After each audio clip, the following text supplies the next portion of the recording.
अस्सलाम वालेकुम। क्या हाल चाल? उम्मीद करते हैं कि आप खैरियत से होंगे। हमारी दुआ है कि आप हमेशा खुश रहें, हंसते और मुस्कुराते रहें और इसी तरह हमें अपना प्यार दिखाते रहें। बिल्कुल जी, मेरा नाम मौज़म अली। मैं हूं तारिक महमूद। मैं मोहम्मद यूसुफ। तो आज हम जिस वीडियो पर रिएक्ट करने जा रहे हैं, वीडियो का टाइटल है India band PFI for 5 year.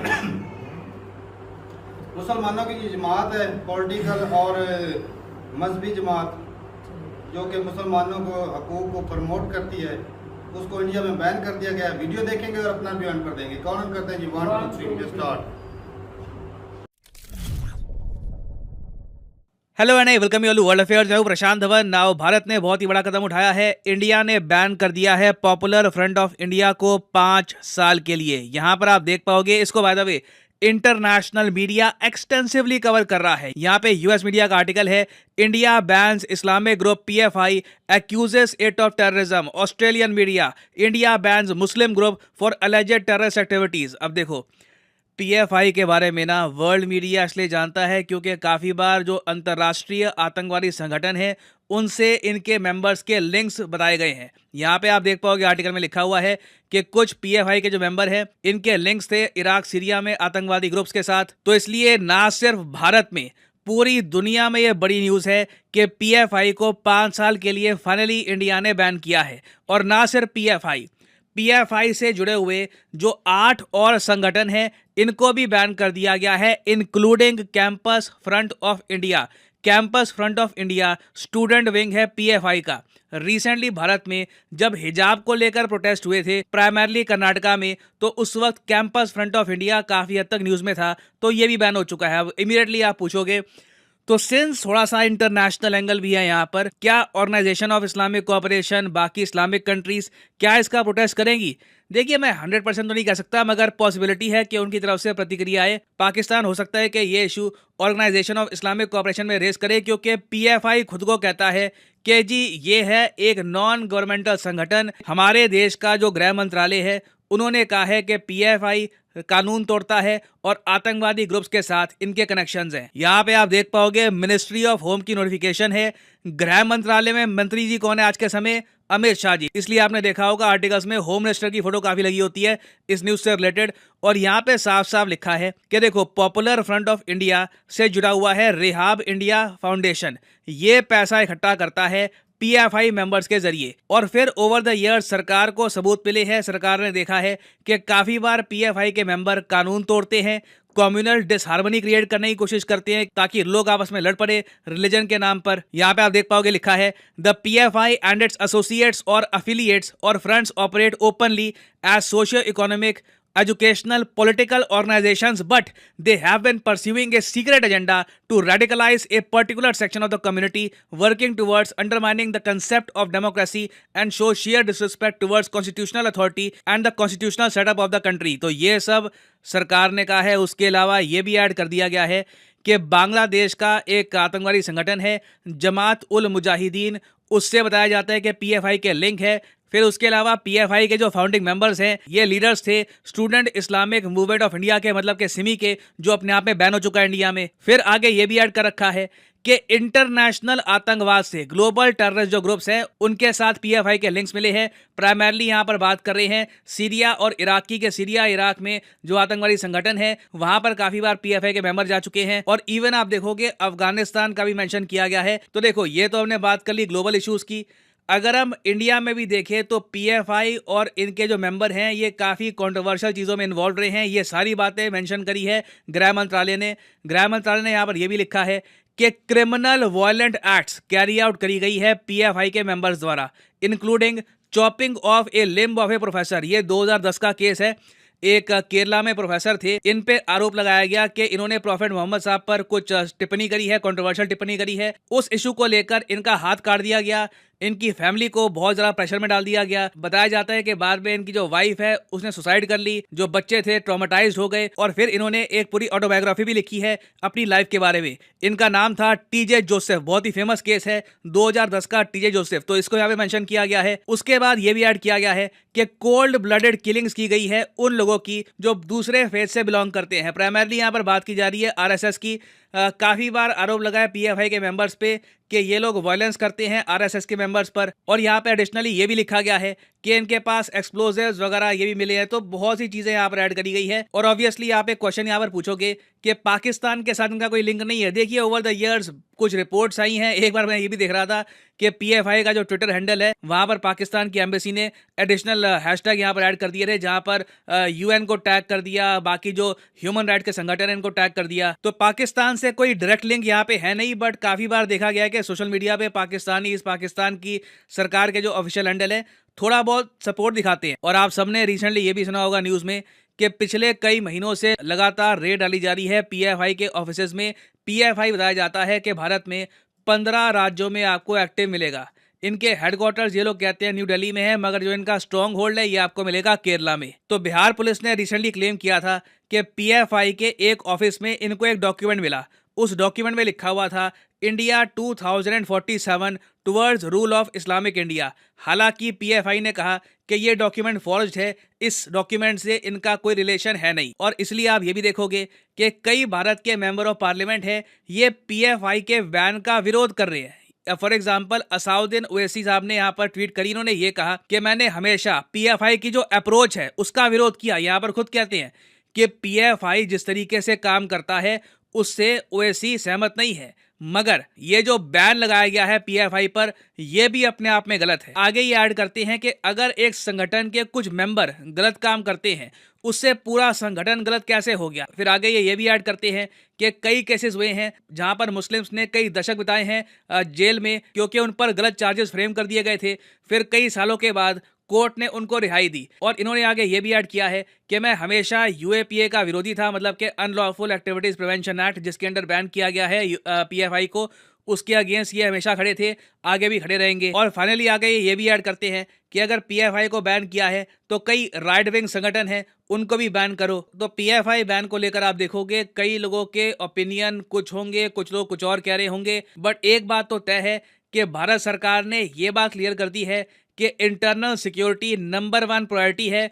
Bharat में एक टाइम पर जिस तरीके से डिस्टरबेंस हो गई थी इंटरनल सिक्योरिटी को लेकर, वैसा दौर हम वापस नहीं देखना चाहते। अब एक क्वेश्चन आप यही पूछोगे कि PFI पे जो बैन लग गया है UAPA के अंडर, उसका इम्पैक्ट क्या होगा, उससे होगा क्या। देखिए पहली बात तो अगर मान लो कोई आदमी है पाया गया कि उसके लिंक्स हैं PFI के साथ, तो सीधा उसको भी जेल हो सकती है। उसके अलावा PFI के जो ऑफिसेज हैं ये प्रोटेस्ट ऑर्गेनाइज नहीं कर पाएंगे, ये कॉन्फ्रेंसेस ऑर्गेनाइज नहीं कर पाएंगे, डोनेशंस इनको नहीं मिलेगी, इनकी जो भी अखबार किताब छपती थी ये भी नहीं छपा करेगी। ये सारी एक्टिविटीज रोक दी गई है। जो इनके बैंक अकाउंट से ये फ्रीज कर दिए गए हैं। बेसिकली 5 साल के लिए PFI फ्रीज कर दी गई है ऑल टुगेदर। मगर एक लार्जर क्वेश्चन यहाँ पर यह भी आता है कि अगर सरकार को श्योरिटी है कि PFI ने ये सब काम किया है तो बैन सिर्फ 5 साल के लिए क्यों लगाया गया है। तो वैसे ये इशू देखिए अभी खत्म होगा नहीं, इसको इंटरनेशनली कुछ कंट्रीज उठाएंगे और ये न्यूज में रहेगा। तो मैं इस पर updated videos in the future लाता रहूंगा।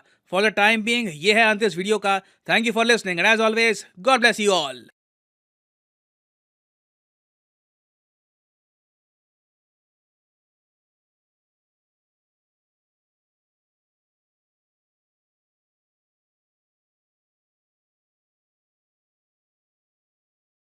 चलें जी, वीडियो ख़त्म हो गई और PFI को बैन कर दिया गया।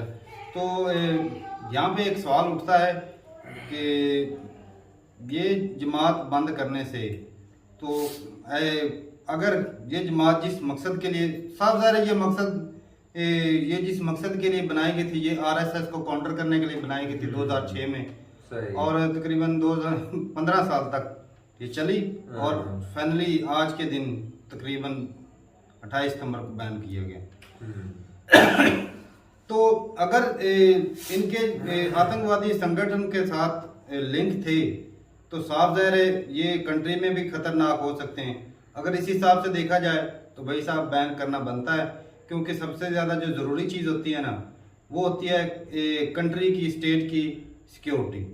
अच्छा, तो RSS के जो हैं अपना वो वर्कर, जब वो किसी मुस्लिम को देखते हैं, चाहे वो गाय को ज़िबा करने के मकसद से लेकर जा रहा हो या कि वैसे ही लेकर जा रहा हो, जहां देखते हैं पकड़ के भाई उसको उसकी धुलाई कर देते हैं। तो वो जमात क्या कर रही है, उस पर भी फिर तो बैन होना चाहिए। उसके कुछ नहीं, इसको बड़े लेवल पर दहशतगर्दी का नाम दे दिया गया है। तो हालांकि इसके पीछे कई और वजूहत हो सकती हैं। सही बात है। ये जो जमातें बनाई गई हैं आरएसएस, मेरे ख्याल से ये तो ज्यादा मुसलमानों के हकूक के लिए काम करते थे। हाँ, तो आरएसएस जो 1925 में बनाई गई थी ब्रिटिश राज के टाइम पे, और ब्रिटिश राज के टाइम पर ही उसको बैन भी किया गया था। तो क्यों किया उन्होंने बैन? क्योंकि वो जमात थी और उनको बैन कर दिया। हिंदुओं को प्रमोट करते थे, वो उनके खिलाफ जो जाते थे, अंग्रेजों के खिलाफ जाते थे। तो आज जो ये जमात है ये हिंदुओं के खिलाफ जा रही है, तो इसे बैन नहीं, किया गया। एक और बात ना, जो सब जिस तरह आरएसएस वो हिंदुओं को प्रमोट की, उनके हाँ, जो तो ये मुस्लिम को हकूक प्रमोट है करती उनको है। देती है, जो हकूक तो बाकी असल है, में उनको ना इन प्रमोट जमातों करती की है। जो लड़ाई है हाँ, वो मजहबी लेवल पर है।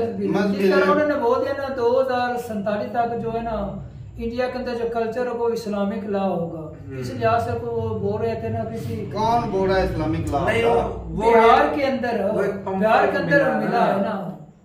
अरे लेकिन नहीं, उन्होंने वो मिला सफाई है। दी कि इससे हमारा कोई तल्लक वास्ता सही नहीं। बात है। और बाकी लेकिन भाई ये बात है कि तारक भाई ना मुसलमानों के हकूक दबाने की इलामत है ये भी, इससे ये जो फिर आजादी नहीं होगी सेकुलर तो कंट्री तो ना रहा ना, सेकुलर कंट्री तो ना, धीरे धीरे उन पर पाबंदियां लगाई जा रहे हैं। पहले नमाज का होगा, वो कुर्बानी नहीं कर सकते, हाँ, ये नहीं कर हिजाब। सकते, हिजाब का ये तो मुसलमानों को धीरे दबा धीरे रहे हैं। मतलब कि साफ जा रहा है अक़लीतों को तहफ़्फ़ुज़ नहीं दिया जा रहा, ये भी है इसके अंदर। मुसलमान जो करते हैं उधर ऐसा काम है तो फिर उनको ऐसा भाई देख लो, जब से नहीं, मोदी सर आए, अच्छा मैं पिछले पता क्यों दिनों नहीं देख मान लो, रहा, पिछले क्योंकि पाकिस्तान इसमें इन्वॉल्व नहीं है हाँ। किसी भी लिहाज से। ये भी देख लो। दहशतगर्द, अगर वो दहशतगर्दी करते थे तो पाकिस्तान क्यों नहीं इन्वॉल्व, बताओ मुझे। वो दूसरे कंट्री के ईरान के साथ दूसरे कंट्री इरान के साथ, वो सीरिया के साथ, टेररिस्ट में कौन है, और बांग्लादेश टेररिस्ट में के साथ कौन पाकिस्तान है? है। तो फिर पाकिस्तान का उनके साथ कोई ताल्लुक नहीं, कोई कनेक्शन असल नहीं। में मैं बताता हूँ मेन वजह। जब भी कोई मुसलमानों के खिलाफ कोई भी बात उठती है हिंदुस्तान में, तो ये जो जमातें हैं इनको फंडिंग होती है बाहर के कंट्री से। मुस्लिम कंट्री जो है वो इनको फंडिंग करते हैं, सही। जिसकी वजह से ये मुद्दा उठाए कर उभार के रखते हैं, और इससे क्या होता है, ये कंट्री का नुकसान होता है। लेकिन उन्हें नाम तो दहशतगर्दी का दिया गया और और भाई इससे साहब- वो दहशतगर्दी तो नहीं ना करते। ये तो अपने तारक भाई एक और बात जब है, उनके जब- हकूक दबाए जाते हैं उनको ही उजागर करते हैं ना कि ये हमारे हकूक है, इन्हें ना दबाया तो जाए। वो जो किसी को मारने का इनको ठेका मिल जाता है या कोई परमिशन मिल जाती है। तारक भाई जब से मोदी सर आया तो देखा इस तरह का कारनामा या कोई अटैक वगैरह देखा है? किसका? पहले होता था, मतलब आतंकवाद का कोई नहीं हुआ, शांति से वो रह वो नहीं कन्हैया रहे। लाल का जो मर्डर किया था वो छुरा वो एक आधी केस है ना, और क्या है, एक आधा नहीं कहीं क्या हो उसको गया। ज्यादा जानने तो नहीं ना गई। और बाकी भाई साहब ये है कि ये जमातें सही पूछे ना, हिंदुस्तान में कानून चलता है तो ये जमातें बैन होनी चाहिए, पाकिस्तान में भी बैन होनी चाहिए मजहबी जमातें। हाँ तो फिर सारी होनी चाहिए ना। हाँ एक आधी क्या को फायदा तो भाई, नहीं कानून सारी है। होनी चाहिए, तो कानून को फॉलो करें। या कानून भाई, हर कानून बंदा को सारे हर follow बंदा करते इंडियन ही है ना वहाँ पर, हाँ, तो फिर कानून को कानून फॉलो को follow करें। करें। तो जमात से कानून बात को करें। फॉलो करें, फिर लेकिन RSS उससे जो है ना पर पाबंदी लगनी तहफुज़ात चाहिए। के लिए 70 करोड़ होती मेंबर है है आरएसएस जमातें। का, 70 करोड़। तो भाई साहब उस पर भी पाबंदी लगनी चाहिए ना। वो नहीं लगेगी। ये बात तो ऐसे ही है ना नहीं कि लगेगी। माइट इज राइट, वही है। वही बात। Might is right.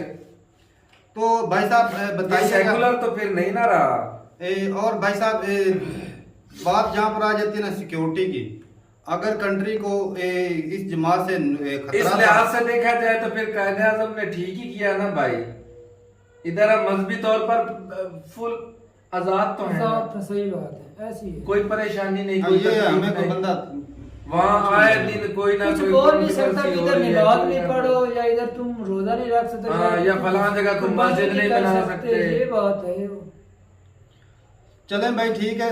और बाकी लेकिन सिक्योरिटी थ्रेट के लिए वो ठीक है, लेकिन हाँ। अगर उन पर इल्जाम लगे तो बेकार है। ये तो नहीं कोई पंफलेट मिला उसके ऊपर जड़ से उसको जमात को बैन कर देना, ये भी नाइंसाफी वाली बात है। सही हाँ, बात अगर है। पक्के सबूत नहीं, लेकिन वो पक्के सबूत दे कि भाई साहब बैन कर रहे हैं, ऐसे थोड़ी हलवा है। यार, वो एक इतनी बड़ी जमात है।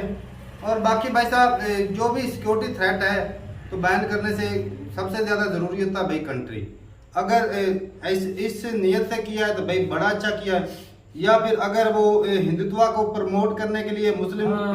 को दबाने के लिए दबाने के फिर लिए किया गलत तो है भाई भाई। फिर ये गलत होगा। बिल्कुल। अगर ये ऐसा किया है तो फिर आरएसएस या जिसके भी दूसरी जमातें उनको जो आरएसएस से आकर दंगे फसाद करेंगे, यही है। मुसलमानों के खिलाफ वो- बोलेंगे, तो फिर मुसलमान भी भाई भड़केंगे साहब, तारक भाई, मैंने तो फिर देखा है, फसादात तो ये पड़ेंगे हिंदू मुसलमान। लड़ाई पड़ती है ऐसे भाई साहब, हिंदू मुस्लिम की लड़ाई होती है। आरएसएस के बजरंग दल वाले हैं, हाँ। वो होते हैं पाकिस्तान मुसलमान जो होते हैं उधर से, वो भी जमाते हैं, वो आपस में पहले लड़ते तो हैं। भाई वो सियासी पता क्या करते हैं, सियासत ही सबसे मदद के ऊपर ही सियासत कर रहे सबसे थे। ज्यादा जो ना दंगे वो इन जमातों की वजह से होते हैं। अच्छा हाँ, भाई ऐसी साहब बात। जमाते ना हो तो ये दंगे खत्म हो जाए। हर कोई बीच के साथ जो है ना हुक्मरानों भी होते हैं, उनको प्रमोट करते हैं अपनी अपनी जमातों को। RSS उसमें भाई, दंगे ज्यादा होते हैं। असल में वो सियासी लोग RSS शामिल के होते हैं तो 70 करोड़ मेंबर है पूरी दुनिया में। अच्छा 70 करोड़ मुंह से कहना आसान है, सही बात है। इतनी आबादी है आरएसएस, इतनी बड़ी जमात है, अगर हिम्मत है- ज्यादा करोड़ रशिया की आबादी है। देखो भाई, उससे ज्यादा इसके मेंबर है। आरएसएस का मुकाबला बनता ही नहीं भाई, ये ऐसे ही तो छोटी सी जमात को बैन नहीं करना चाहिए, वो अपने मजाक के लिए लड़ रही है, हुकूमत से लड़ती है अपने वो मजहब भाई को असल में छीनने के लिए। रोकना तो दहशतगर्दी को दहशतगर्दी को रोकने के लिए जो ठीक है भाई बात साहब। है वो लेकिन वो भी देखो ना, पिछले कई सालों से कोई दहशतगर्दी हमला नहीं हुआ और उधर। भाई साहब अच्छा, ये भी तो देखो। और बाकी सर वो जो डॉक्टर के साथ किया उसको काटा गया भाई, वो गलत था। कुछ आरएसएस की बात करें तो भाई साहब आरएसएस में भी कैसे कई ऐसे जब मामला नबी करीम सल्लल्लाहु अलैहि वसल्लम के मुतालिक आता है ना, तब जाके ऐसे वाकयात पेश आते हैं, वरना तो कोई नहीं भाई देखा साहब, हमने भी। जो आरएसएस है उसमें भी जब बहुत सारे डिसरिस्पेक्ट होती है तब भी भाई कुछ ना कुछ डिसरिस्पेक्ट ऐसा तो होता करना है। चाहिए ही नहीं। मतलब ये है कहने का भाई, हर जमात में भाई बुरे लोग भी होते हैं, अच्छे लोग भी होते हैं। एक माँ के बेटे भी अच्छे भी होते हैं, वो बुरे भी होते हैं। आरएसएस की जमात की बात करें उसमें भी बुरे लोग भी होंगे, ऐसा नहीं कि सारे दूध के धुले होंगे। हाँ। जो PFI है उसमें भी सारे दूध के धुले नहीं होते। बात पता है क्या है, ये इंसानी फितरत होती है कि जिसको पावर दी जाती है हाँ, वो उसका वो गलत- पावर का गलत उसके इस्तेमाल। दिमाग के ऊपर डिपेंड करता है कि वो बंदे का सोच अगर अच्छी है तो वो अच्छे तरीके से इस्तेमाल करेगा, अगर उसकी सोच बुरी है तो वो गलत रास्तों में इस्तेमाल करेगा। तो गलत लोग भी जमातों में होते हैं और अच्छे भी लेकिन होते उन हैं। गलत लोगों की वजह से पूरी जमात बदनाम बदनाम हो नहीं गई। करना चाहिए। सही भाई आरएसएस में कई मैं दिखा सकता हूँ वीडियो, किसी भाई को डाउट हो, मुसलमानों को पीट रहते हैं, सड़कों पे पीट रहते हैं। सही बात, वही बात मैंने तो ये अगर इस वजह से किया कि अगर तो भाई इसमें हिंदुओं को प्रमोट करे तो भाई हम तो इसके खिलाफ हैं। अगर नहीं, गलत equality है। होगा ना सभी के साथ तो फिर ठीक है। भाई हर अगर रोज आरएस भी वाले भी करेंगे। हिंदू दंगा फसाद करते हैं तो भी उनको भी बैन करें, बैन करना उनको भी चाहिए। रोकें। नहीं, बजरंग दल को वैसे बैन किया हुआ है, लेकिन फिर भी एक्टिव तो रहते हैं, कई मेंबर रहते हैं। तो ठीक है भाई साहब, अपनी राय जरूर बताइए कमेंट सेक्शन में कि इसके पीछे मेन जो रीजन है भाई, अगर पाकिस्तान की बात करें या दूसरे मुस्लिम कंट्री की बात करें तो वो यही बोलेंगे कि ये मुसलमानों को दबाने के लिए ये जमात बैन की गई। साफ जाहिर अगर ये भाई हमें भी तो यही इंडिया तो लग रहा यही है। शो करेगा कि वो थ्रेट था, आतंकवादी हमले होने थे, उनके लिंक थे, तभी हमने बैन किया है। तो ये चीजें काफी गंभीर हैं, लेकिन- इसमें कई राज छुपे होते हैं। सही बात है। इसको बैन करने के बाद अगर दोबारा से अटैक होने लग जाए तो फिर उसका मतलब है वो आरएस फिर ये दूसरी जमातें करवा रही हैं, RSS मुसलमान तो उसमें वो बात जाएगा अपने- तो ये तो बैन हो चुके वो हैं। कंट्री में क्यों दंगे करवाएंगे? अगर फर्ज वो किया ये हो पसंद जाए। है यार, ये जमातें हिंदू यार- मुस्लिम आपस में लड़ने के लिए बनाई गई हैं और इनका कोई मकसद नहीं है। सही। समझ लगी? सही बात। जो पहले भी मैंने एक्सप्लेन किया, जो मुस्लिम जमातें हैं उनको बाहर के जो मुस्लिम कंट्री है वो फंडिंग दे के प्रमोट करते हैं, लड़ो भाई लड़ो। तो इन्हें कोई नहीं फंडिंग इससे होती। country- कंट्री को नुकसान होने वाला, उन्हें- जमातों को कुछ नहीं होने वाला। 70 करोड़ मेंबर भी बता रहा है, उन्हें फंडिंग नहीं होती। जनाब। उनको भी होती है, ये नहीं मुसलमानों की होती है। उन्हें उनको भी। फंडिंग नहीं होती। अगर 70 करोड़ है, फंडिंग एक-एक के रुपया भी- बगैर- हर रोज अगर 1-1 रुपया भी देना बताओ। 70 करोड़ रुपया बनता है भाई साहब। तो फंडिंग के 10 रुपए बगैर रोज कोई है, काम कितने भी नहीं बनते होता, हैं? ये भी तो 10 देखो रुपए की ना। क्या औकात है? अरे बाबा। अगर 10 रुपए दे कितनी फंडिंग हो जाती है? यही तो बताओ। बात तो फंडिंग की वजह से तो जमातें चल रही है। आज बंद कर दे, मैं देखूंगा कोई भी मेंबर ऐसा तो नहीं है ना कि गवर्नमेंट आज इंडिया कोई भी- उन्हें प्रमोट कर कोई रही भी है। गवर्नमेंट गिरानी हो वो मेंबर ही उनके उसे चला रहे हैं भाई साहब। तो ठीक है भाई साहब, अपनी राय जरूर बताइए कमेंट सेक्शन में कि मेन रीजन जो है छुपी छुपाई कानून बातें सबके लिए भाई बराबर होना चाहिए। कानून तो सबके ठीक है, लिए ये मेरे हिसाब से सही पूछे तो भाई ये मजहबी जमातें बैन होना चाहिए। बिल्कुल। सेकुलर कंट्री में इसका कोई हक नहीं बनता, क्योंकि जो अगर ये मुल्क जमातें का रहेंगी, कानून है तमाम लोग उससे फॉलो करें। पुलिस है, आर्मी है, आर्मी है। कंट्रोल करे ये जमातों वाले भाई अपने अपने मजहबों को प्रमोट करेंगे और लड़ाई झगड़ा फसाद बढ़ता रहेगा। हाँ, ये तो जमात ठीक है भाई होनी नहीं साहब, चाहिए। मिलते हैं नई वीडियो के साथ, तब तक के लिए इजाजत दें। अल्लाह हाफिज।